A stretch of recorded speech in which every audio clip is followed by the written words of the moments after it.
What I'm going to show you, what I'm already showing you now is a very beautiful but ruinous invasive weed. I'd go as far as to call it deadly to the biodiversity. Now this Vedalia, it's also botanical name is Spagneticola, like spaghetti, tea and cola. Spagneticola trilobeta, because each leaf has three parts. Then this one, it is originated in Mexico, Central America and all, where it used to grow in wet, rich soil, damp soil, and it is extremely hardy. That is, these cows and all don't like to eat it. It's a plant of last resort. And then it is salt resistant. If the soil is ruined with salt, it can survive quite well. It's heat resistance, and it can survive inundation underwater for a while. So very wet places it does well. If it dries up also, it can survive, and it reduces agricultural yield. And it is you can see it now in moist areas all over. At least in my part of the country, India, it's South India, it is spread everywhere. And spreading faster and faster. I first encountered this Pagneticola about 8-9 years ago. It started popping up in some of the ditches and places where these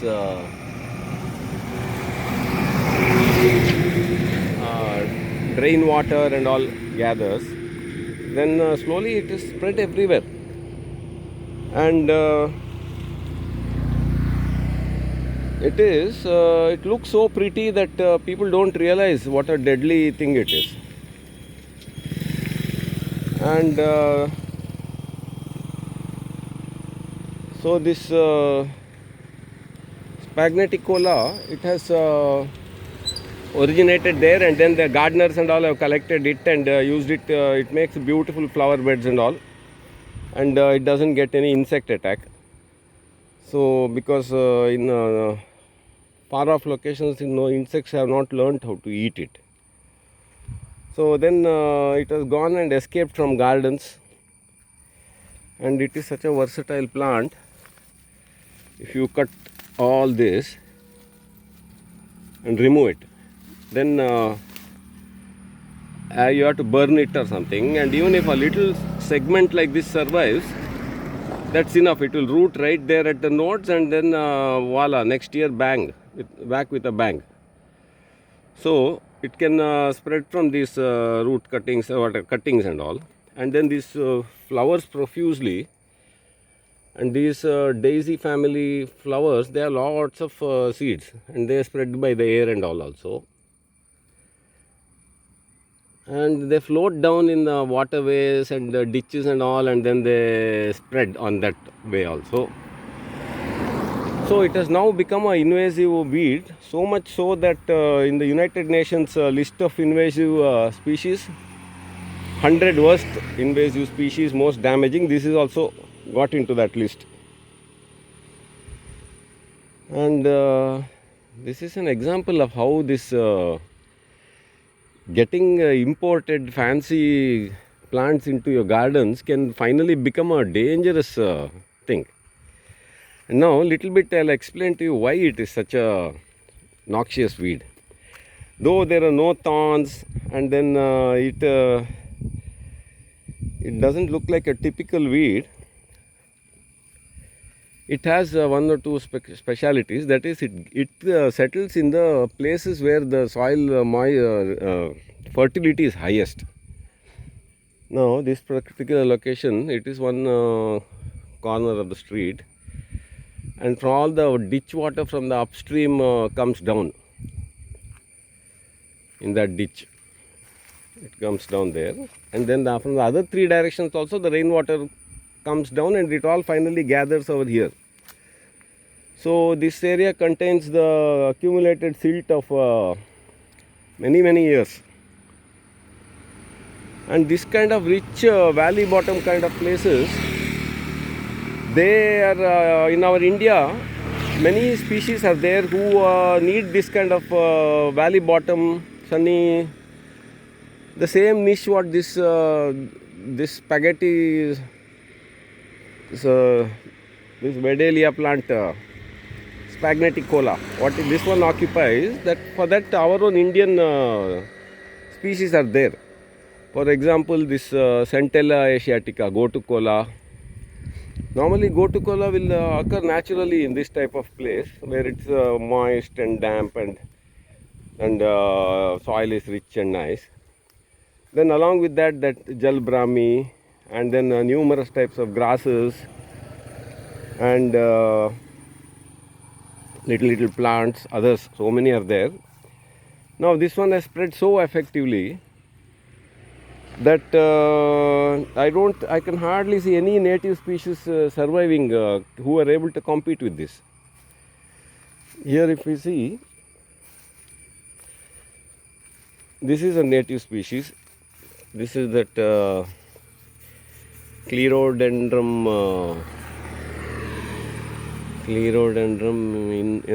in that white colored Clerodendrum. I think Infortunatum, yeah, it's that one that has successfully managed to penetrate out of this this noxious weed. Then this is the other weed, anyway, equally as horrible and bad as that Vedalia. So these two plants are able to somewhat survive with great difficulty. Otherwise, there is no other plant.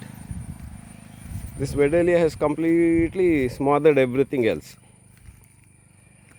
And then also you can find them in lake beds, in the areas where this nutritious water of streams and all, they get into paddy fields and then into the water bodies.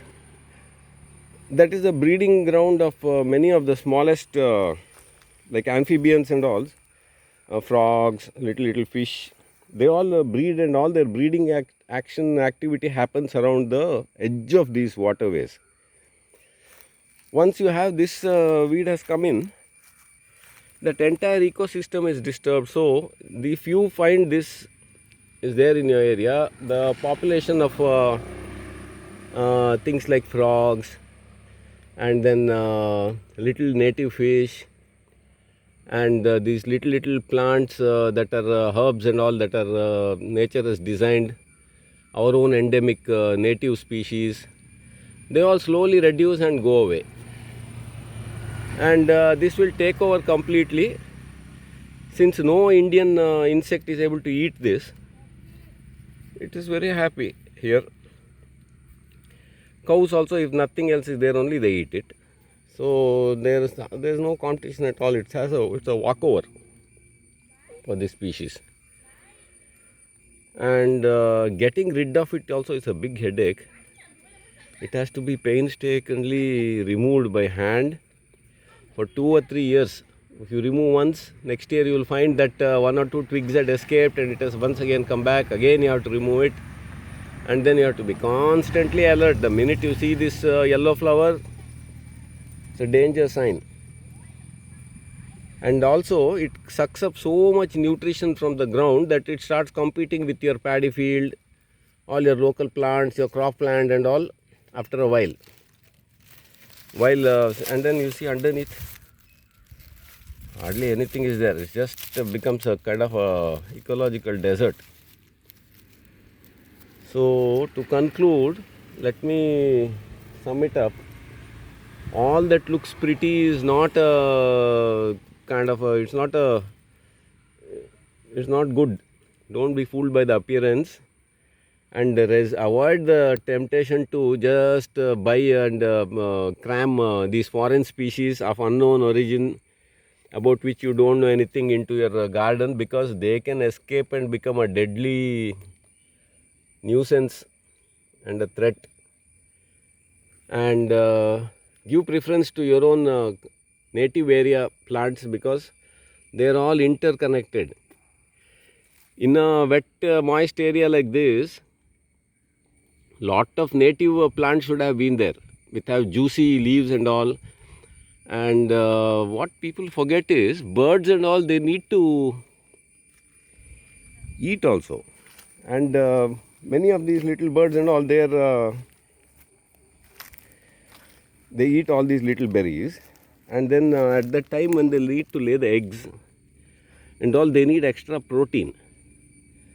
And for protein in this kind of habitat, there's a lot of insects and native these kind of those native plants. They have their own bugs and slugs and juicy caterpillars, and all those little caterpillars, they're full of protein, and that helps these birds to lay an extra egg.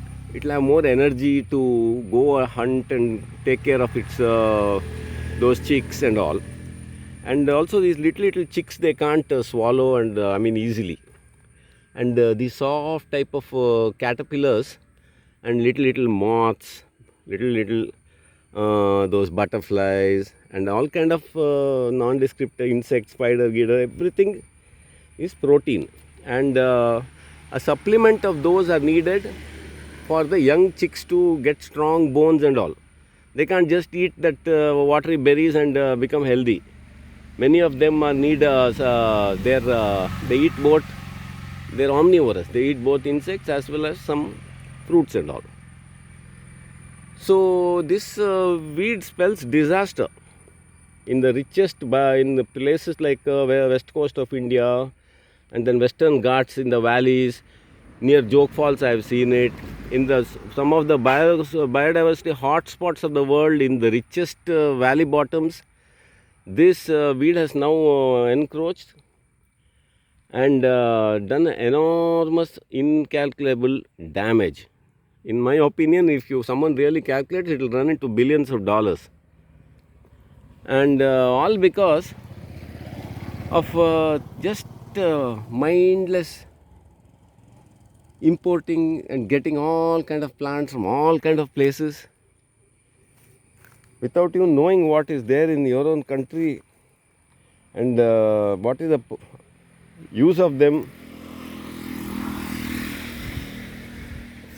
These kind of now we got I mean this now a bit late, they already escaped everywhere. At least now some kind of restriction should be brought in, and criteria should be established that what kind of plants can be imported and for what reason.